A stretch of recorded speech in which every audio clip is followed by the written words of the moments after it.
மலையாளத்தில் வெளியான கங்கோத்ரி திரைப்படம் மூலம் ஹீரோயினாக அறிமுகமானவர் சங்கீதா.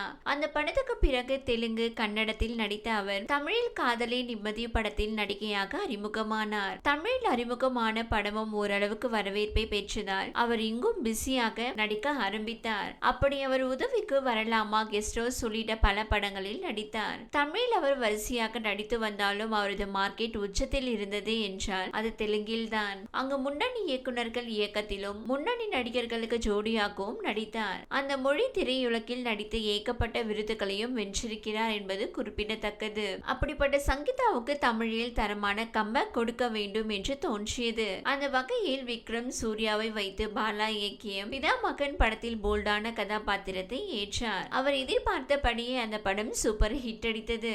சங்கீதாவுக்கும் பெரிய பெயர் கிடைத்தது. தொடர்ந்து அவர் உயிர், தனம் உள்ளிட்ட படங்களில் நடித்தார். இது ஒரு பக்கம் இருக்க, பின்னணி பாடகர் கிறிஷை காதலித்து திருமணமும் செய்து கொண்டார். சங்கீதா கிறிஷை திருமணம் செய்த போது கிறிஷை விடவும் சங்கீதாவுக்கு வயது அதிகம் என்று தொடர்ந்து கூறப்பட்டு வந்தது.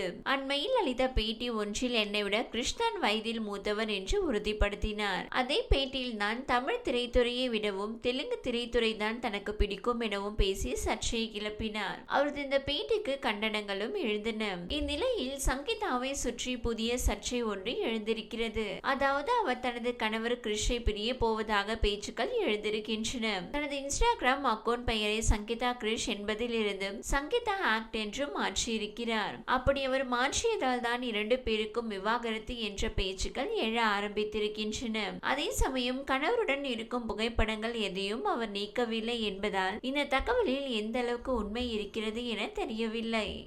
இந்த வீடியோ உங்களுக்கு பிடித்திருந்தால் லைக் செய்யுங்க. மேலும் இதுபோல் வீடியோ தொடர்ந்து பார்க்க நம்ம ஒரு சேனலை சப்ஸ்கிரைப் மற்றும் ஃபாலோ செய்யுங்க.